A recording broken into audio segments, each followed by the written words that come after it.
I want to begin this letter by saying that I have no hate, animosity, or bitterness in my heart towards anyone that I have wrote about in this letter. But because I am at the point in my life where my future depends on my honesty, and that the honesty being spreaded amongst the people who love me and deserve to hear my story, it is very necessary that I tell my story. The way, the why, the who, the when, the how. This letter is to my sisters, Lisa and Cassandra, who are on my father's side. My sister Teresa, who is on my mother's side. My two brothers, Bruce and Kerry, who are on my mother's side. And of my other family members, this letter is also to my kids, Joanne, Jay, and Robert Jr. Now, the reason I felt that it was necessary to write this letter is because I do not feel too good within my body, which constantly reminds me of how horrible things would be if anything were to happen to me, God forbid. And if I left behind all of the rumors, lies, and accusations that has been spread globally about me, and because I have been so isolated and not given the opportunity to tell my side, which is the true side of my story. I felt compelled to tell it the best way that I could. And because I don't spell, it enabled me to write this letter physically. So I had to wait until I found someone within the prison that I could build enough relationship with to trust them enough to write as I talk about something as personal and sensitive as this story is. Now, I would have written this letter to my fans also because they are my family as well, especially after holding me down with the love, support, and relentlessness and unwavering faith that they have in God and me. But I did not know whether or not if it was okay or even legal to write such a letter to the public. These few lines of this letter that my heart, my soul, my mind, my music, and everything about me appreciated them, and to my fiance, my friend, my wife, my soulmate, my angel, and my queen, Joy, whom God has blessed me with and has come into my life and has given me all the new reasons to fight, not only for myself or for my kids or for my freedom, but for more importantly, Joy has given me the reason to fight for what God wants me to become and not what man wants. And I truly thank God for her. For 2.5 years, I've been sitting in prison trying to figure out how to get my truth out to you guys. But because I was so afraid that I might get put in the SHU, which is isolation, it would silence me and 100 times more for speaking out. I became muffled by my fears. You know, the government is very intimidating, especially when it comes to people like me, because of my voice is very big, and the government is very intimidated by because they know that my voice holds my truth, and the truth is the very thing that could set me free, which is why the government basically kidnapped me. And the reason why I use the word kidnap is because I was arrested and thrown into not only prison, but in the worst place you can be within the prison, which is called the SHU. And I was held there for 71 days being robbed of my due process, then robbed of my constitutional rights, which were all violated, as you guys know. Robbed of my liberty. Where they put me in the SHU, I was told I was never once for a second in that place felt protected. And I later found out SHU is where they put you when you do something wrong. And the SHU, it stinks really bad. There's no windows, no fresh air, no food after 5 p.m. You only get one phone call a month, which is only for 15 minutes. No barber for haircuts, no TV. You have to be handcuffed and taken to the shower. You have to be handcuffed while being taken down to medical. You have to be handcuffed to meet with your attorneys. And I also have to sit there and meet with my attorneys while being handcuffed and feet shackled, which gave me an instant sense of defeat. I also felt like my attorneys also had the look of defeat on their faces when they saw me in chains. I remember Steve Greenberg telling me that I was going to have to be in jail for at least 2 years. And when he told me that, I felt like my heart had completely stopped. And when I asked him why, he just looked at me and said, because that's how long it's going to take for him to go over the discovery. Now, this was in the very, very beginning. He hadn't even went for a bond yet.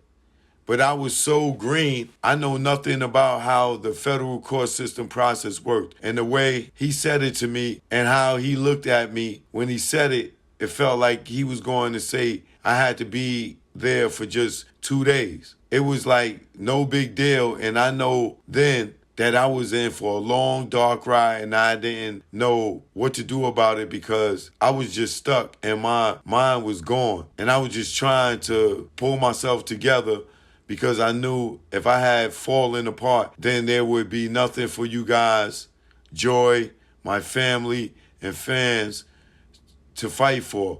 So I put all of my energy I had, which was not much at the time, towards just trying to hold me together. After a week of me being in the SHU, I started to experience some very weird things going on in my head. But they were not suicidal thoughts, but nightmares of me being buried alive and I never woke up, screaming of anything like that because I never went to sleep. I would just doze off and immediately be awakened by those thoughts. Then they tried to put a white boy that was from a gang in my cell with me, but all of the other inmates, which were black, started yelling and beating on their cell doors, screaming out to me, saying to not accept that white boy because he worked for the police. I didn't know what to do, but I was so emotional and so confused. I knew I decided to be myself at the time, and out of nowhere, I just started complaining to the officer that I wanted to be by myself and didn't want that guy coming into my cell. And so the officers left the guy, but an hour later, they came back to my cell, handcuffed me and took me into the suicide room. It was 100 times worse than the cell I was in already because the inmate that was in the suicide room right before me had wiped the walls in that cell with his own feces. And although the officers cleaned it before they put me in there, the smell was still in that cell. The bed was on the floor with a big haunting light right over it. And every morning that light would flick on at 6:30 in the morning, then flick off at 10:30 p.m. every night. At some point, Epstein had killed himself. That's when they put me back in the original cell and made me take another cellmate, which was another gang member who was put in the SHU for fighting and was in jail for gun violence. And then at some point, they took him out and made me take the white boy that I told, and then they made me take the white boy I talked about earlier. I was told that if I didn't take him, the officer said that the judge was going to hear about it and it wouldn't be good for my case. And so I took him. Long story short, the white boy ends up getting into it with a bunch of black gang members, and that's when I heard him yell out from the cell that he had made a knife, and that's why he's in the SHU. A day later, the guy steals my radio after I marked it by putting my initials on it, and I come back from the legal visit, and he switched my new radio with his old radio, and at some point I reported it because that's what I was told to do. But when I told the lieutenant, he just told me to go back to the cell and tell the inmate to keep his hands off my property. But I explained to the lieutenant that I thought I was doing the right thing by reporting it, and that if I go back in the cell not knowing who this guy is or what his case is about or what kind of time he's facing, there's no telling what I might do to him just because I'm afraid of what he might try and do to me. But I felt like he wanted something to happen between me and him. But of course I can't prove that. The officers would come and get me for a shower. They would back me out of the cell door and handcuff me. And I'm handcuffed. The officer would start talking and laughing with me about certain songs that I wrote. and the officers would ask me to sing some of the songs, and I would do it. But I thought I could get some extra food from them because I have seen other inmates get extra food for cleaning up or folding clothes, but I didn't get any extra food. But they would continue to ask me to sing there, here and there, hoping that at some point they would give me some extra food because, oh my God, I stay hungry all the time. And even though I would sing and laugh and smirk with the officers as I did, behind the smile and the laughter was a tsunami of tears because while I was singing, I felt degraded and worthless because I would be in handcuffs while doing it. But I was also hungry, so the more they would ask me, the more I would do it. Humiliating as it is, but like I say, I was hungry. So I never wanted to say no because that could have been the day that they decided to give me some extra food. But it never happened. I could never understand by me being non-violent why they put me in a cell in the SHU with an inmate who's in a gang or an inmate that was in my cell who was there for fighting or any violent crime, I guess, when I'm supposed to be in the same cell with under protective custody. Why wasn't I put in a cell that had someone with a similar case to mine? Why was I in a cell with someone who's being punished for something they did wrong? How can the SHU be a place for people that do bad? And when they do bad, the government puts them in the cell with someone who has not done bad. And it's supposed to be in that same cell under protective custody for protective custody. How is that protection? Because all I can remember while being in the SHU is anxiety attack after anxiety attack and nightmare after nightmare and being hungry every night for 71 days. That I was in the SHU made me even more psychologically and mentally devastated simply because I was not used to being in that kind of environment ever in my life. And for the last 30 years, I was used to living a very wealthy and lavish lifestyle. And to be walking my dog while smoking a cigar on a beautiful summer day. And then the next thing I know, you in handcuffs, shackled at the ankles and put in SHU, which is basically a bathroom, for 71 days. I know for a fact it did something to my brain, but I'm not a doctor, and therefore I cannot diagnose myself. And the worst thing about the whole situation is that I did absolutely nothing to deserve it. Not only that, 71 days in the SHU anyway, after I ended up with another cellmate while I was in the SHU, and he started telling me about the place called Population after I started expressing myself for the first time while being locked up in the SHU. And when I asked him what exactly is Population, he started explaining to me that in Population they had TVs. You could make phone calls every day, all day. You could email all day. They had barbers to cut your hair. They had plenty of windows everywhere.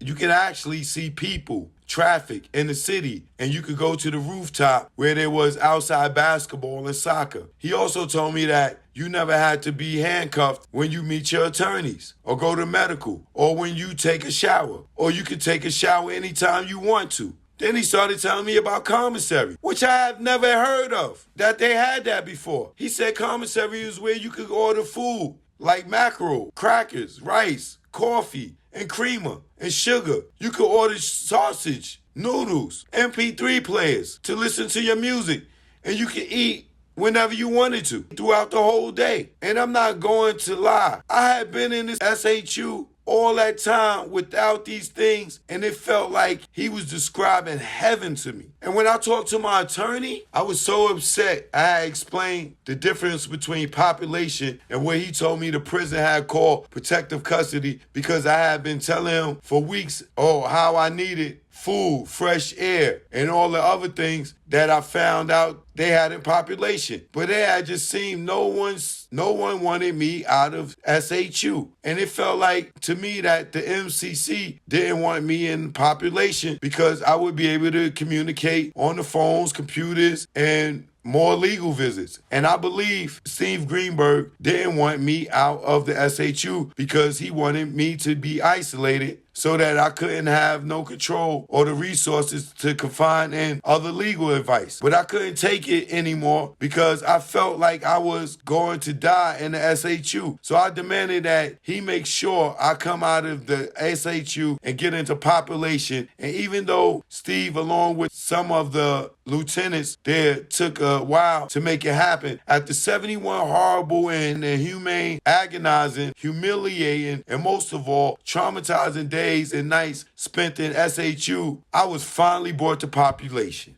Once I was brought into population, I could breathe a little better because there was TVs, windows, phones, food, and everything. Just like an inmate told me in the SHU. But nevertheless, I was still having nightmares and anxiety attacks, except on a full stomach now, because it didn't change the fact that I was still robbed of my liberty and was in prison. Anyway, there were so many things going wrong while I was in population as well. Officers would just wake up, walk up to my cell door while I would be locked in it, and they would ask me to sing. And yes, I would do it at that time. I would never tell them no because you don't want to be on the wrong side of the officers at all. I learned real quick while being in prison, after being in the SHU after 71 days, not being able to eat after 5 p.m. Soon as I got to population, I started eating everything in sight, no matter what it was, because I had literally been deprived of my freedom to eat whatever I want, when I want, for that 71 days. My body was craving food, sweets, coffee with creamer and sugar, chips, peanut butter, and anything else I had. And because of that kind of eating behavior, I eventually started feeling weird, like dizzy sometimes, or my eyes would get really tight sometimes, and I would feel like I was going to pass out.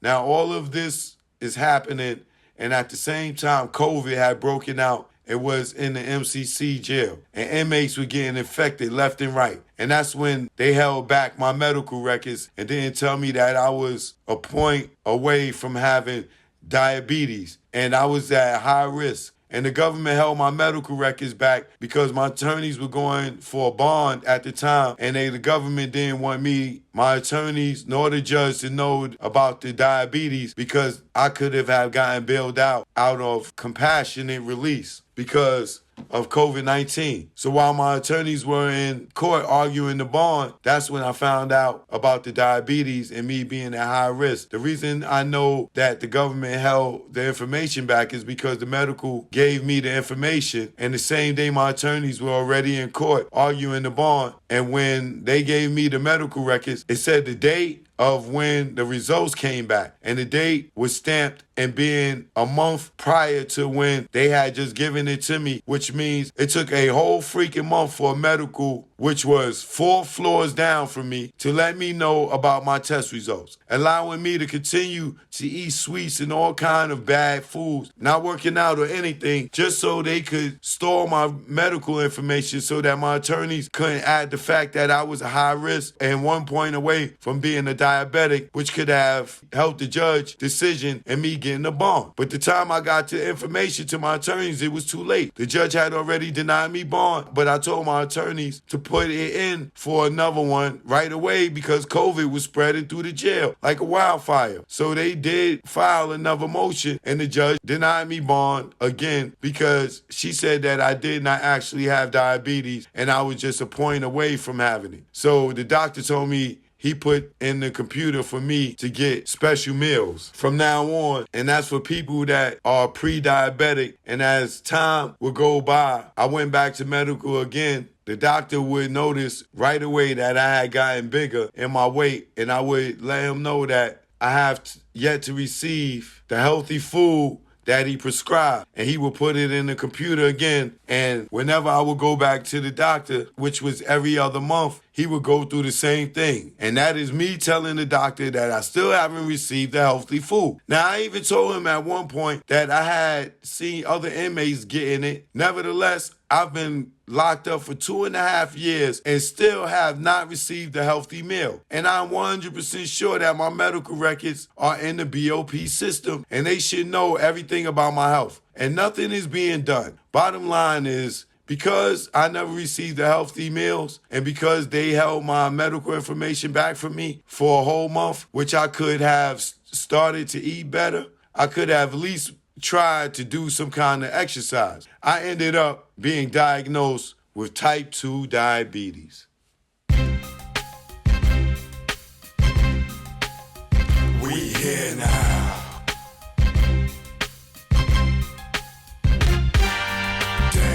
wish I was pushing the act. Damn, I wish I was pushing the act. Damn, I wish I was pushing the act. I had no haps if I was pushing the act. Damn.